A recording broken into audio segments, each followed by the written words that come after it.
بسم الله الرحمن الرحيم ياسين والقرآن الحكيم إنك لمن المرسلين على صراط مستقيم تنزيل العزيز الرحيم لتنذر قوما ما أنذر آباؤهم فهم غافلون لقد حق القول على أكثرهم فهم لا يؤمنون إنا جعلنا في أعناقهم أغلالا فهي إلى الأذقان فهم مقمحون وجعلنا من بين أيديهم سدا ومن خلفهم سدا فأغشيناهم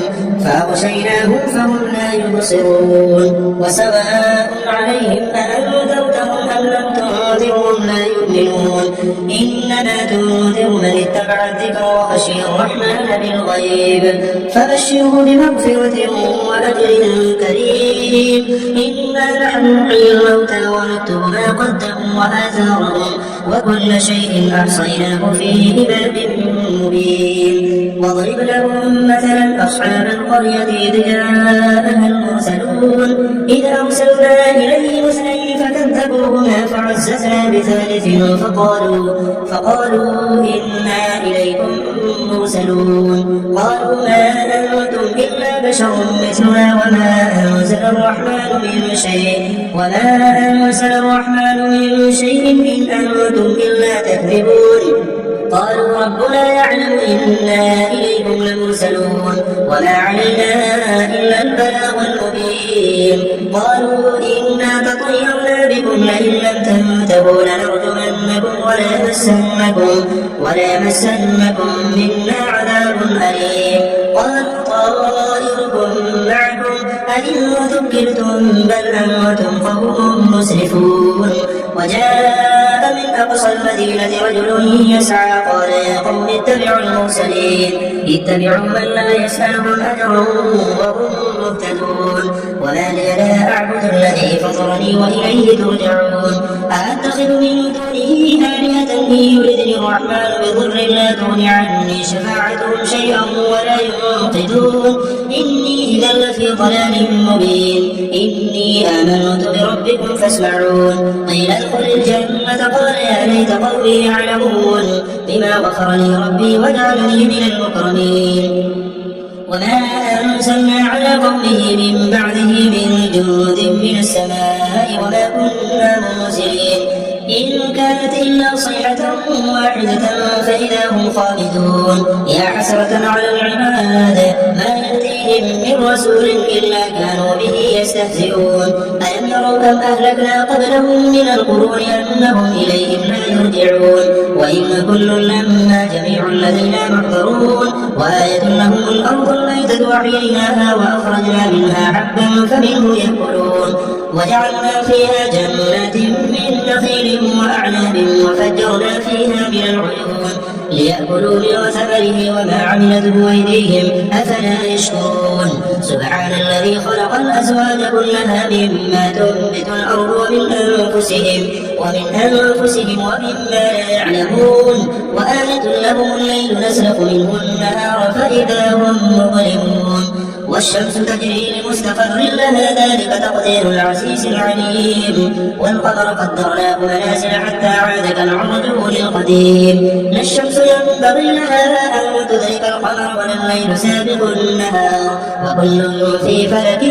يسبحون وآية لهم أنا حملنا ذريتهم في الفلك المشحون وخلقنا لهم من مثله ما يركبون وإن نشأ نغرقهم فلا صريخ لهم ولا هم ينقذون إلا رحمة منا ومتاعا إلى حين وإذا قيل لهم اتقوا ما بين أيديكم وما خلفكم لعلكم ترحمون وما تأتيهم من آية من آيات ربهم إلا كانوا عنها معرضين وإذا قيل لهم انفقوا مما رزقكم الله قال الذين كفروا للذين آمنوا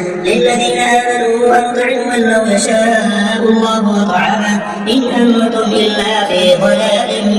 مبين ويقولون متى هذا الوعد إن كنتم صادقين ما ينظرون إلا صيحة واحدة واحدة تأخذهم وهم يخصمون فلا يستطيعون توصية ولا إلى أهلهم يرجعون ونفخ في الصور فإذا هم من الأجداث إلى ربهم ينسلون قالوا يا ويلنا من بعثنا من مرقدنا هذا ما وعد الرحمن وصدق المرسلون إن كانت إلا صيحة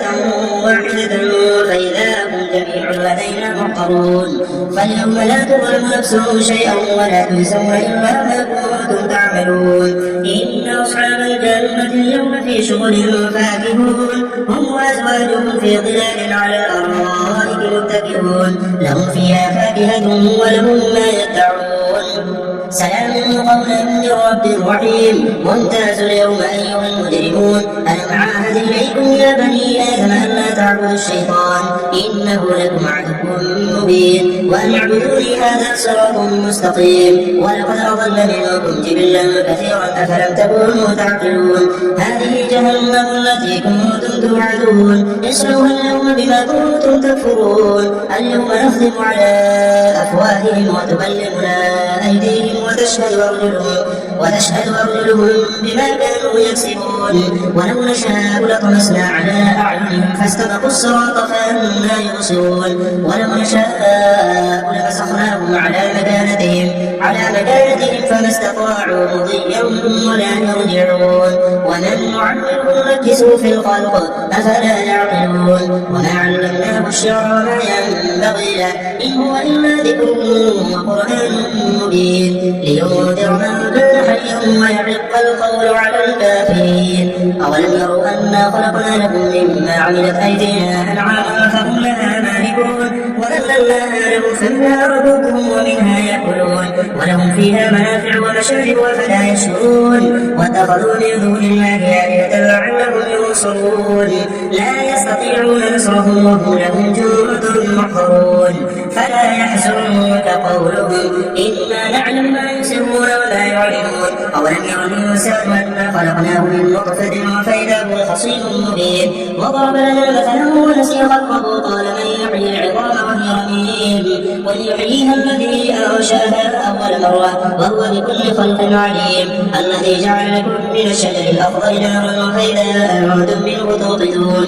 أوليس الذي خلق السماوات والأرض بقادر على أن يخلق مثلكم بلى وهو الخلاق العليم إنما أمره إذا أراد شيئا أن يقول له كن فيكون فسبحان الذي بيده ملكوت كل شيء وإليه ترجعون بسم الله الرحمن الرحيم الرحمن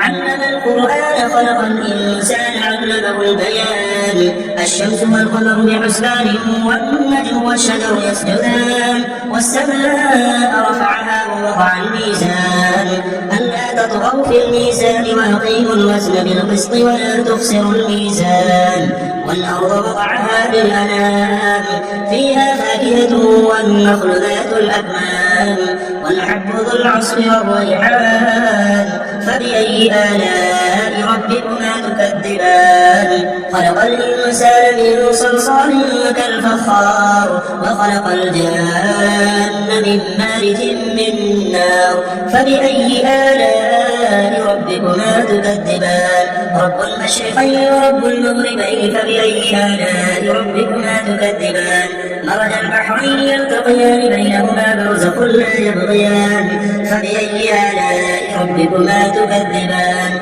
يخرج منهما اللؤلؤ والمرجان فبأي آلاء ربكما تكذبان وله الجوار المنشآت في البحر كالأعلام فبأي آلاء ربكما تكذبان كل من عليها فان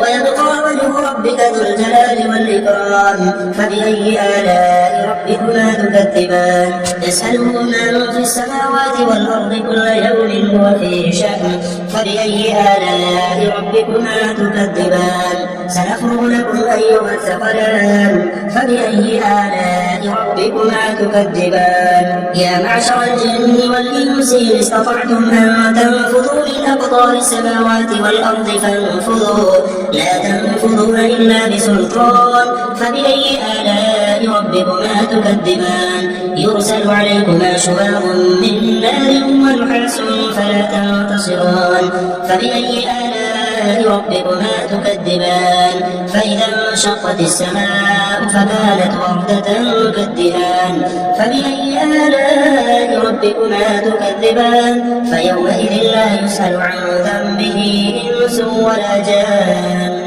فبأي آلاء ربكما تكذبان يعرف المجرمون بسيماهم فيؤخذ بالنواصي والأقدام فبأي آلاء ربكما تكذبان هذه جهنم التي يكذب بها المجرمون يطوفون بينها وبين حميم آن فبأي آلاء ربكما تكذبان ولمن خاف مقام ربه جنتان فبأي آلاء ربكما تكذبان ذواتا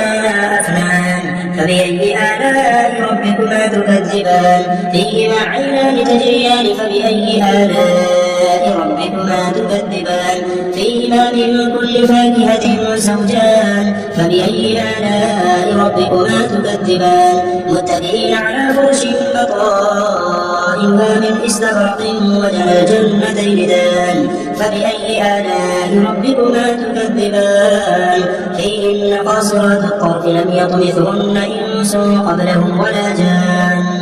فبأي آلاء ربكما تكذبان كأنهن الياقوت والمرجان فبأي آلاء ربكما تكذبان هل جزاء الإحسان إلا الإحسان فبأي آلاء ربكما تكذبان ومن دونهما جنتان فبأي آلاء ربكما تكذبان مدهامتان فبأي آلاء ربكما تكذبان فيهما عينان نضاختان فبأي آلاء ربكما تكذبان فيهما فاكهة ونخل ورمان فبأي آلاء ربكما تكذبان فيهن خيرات حسان فبأي آلاء ربكما تكذبان حور مقصورة في الخيام فبأي آلاء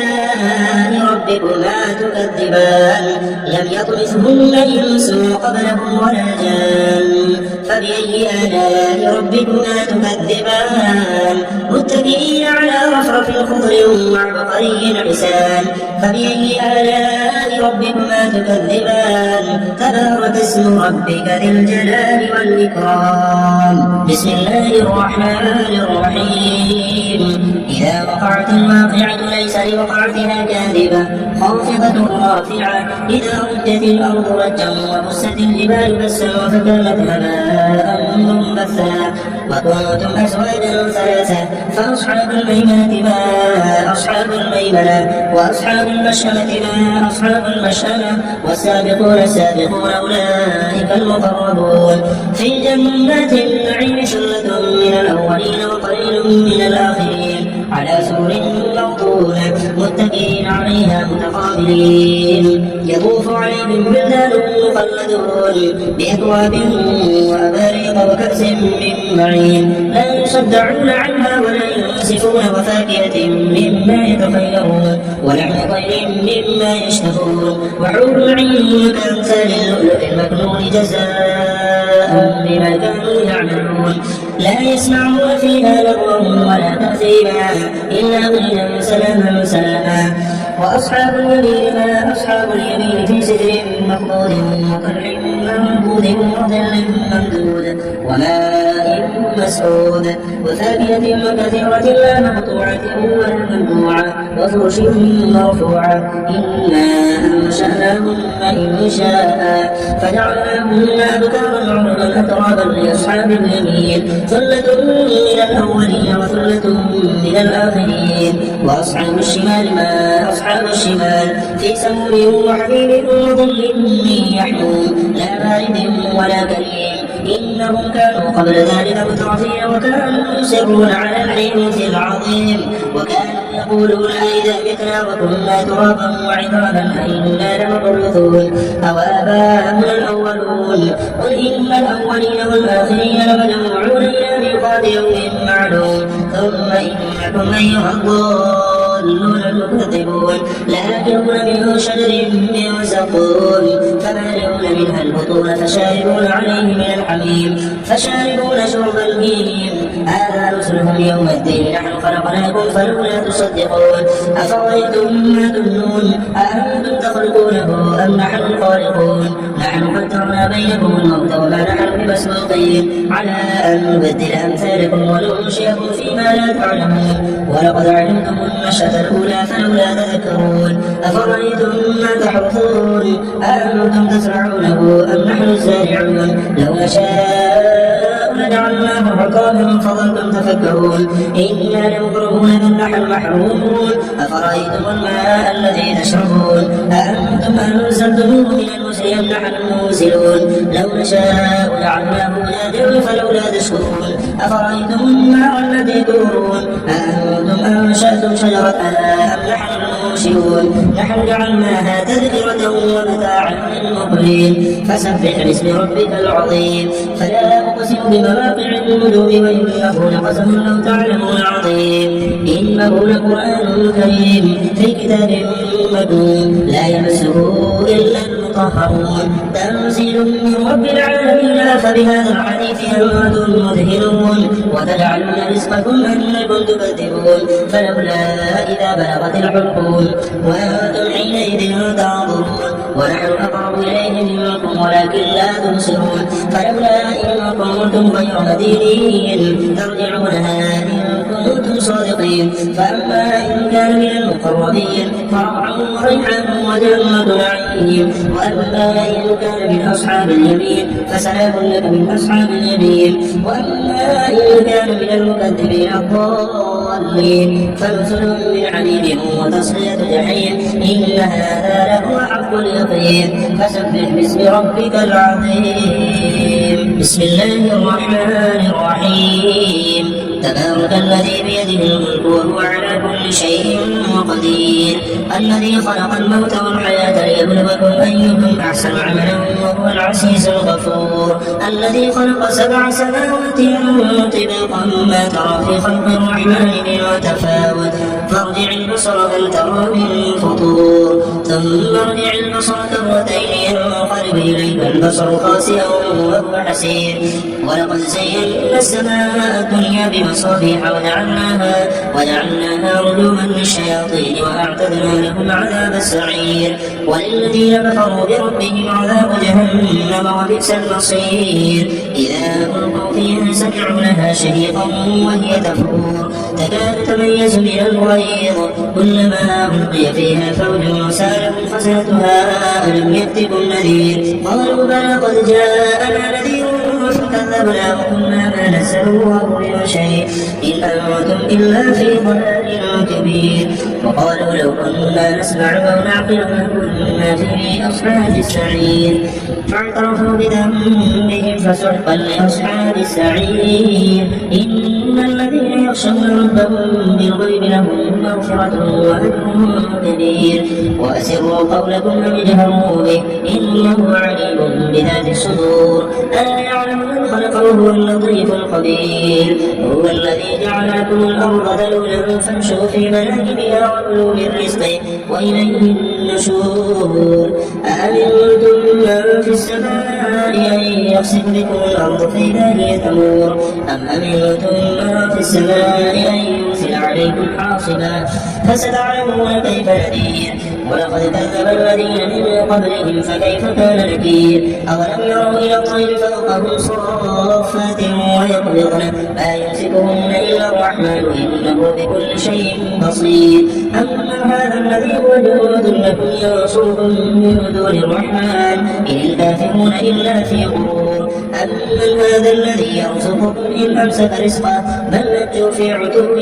ونفور أفمن يمشي مكبا على وجهه أهدى أمن يمشي سويا على صراط مستقيم قل هو الذي أنشأكم وجعل لكم السمع والأبصار والأفئدة قليلا ما تشكرون قل هو الذي ذرأكم في الأرض وإليه تحشرون ويقولون متى هذا الوعد إن كنتم صادقين قل إنما العلم عند الله وإنما أنا نذير مبين فلما رأوه زلفة سيئت وجوه الذين كفروا وقيل هذا الذي كنتم به تدعون قل أرأيتم إن أهلكني الله ومن معي أو رحمنا فمن يجير الكافرين من عذاب أليم قل هو الرحمن آمنا به وعليه توكلنا فستعلمون من هو في ضلال مبين قل أرأيتم إن أصبح ماؤكم غورا فمن يأتيكم بماء معين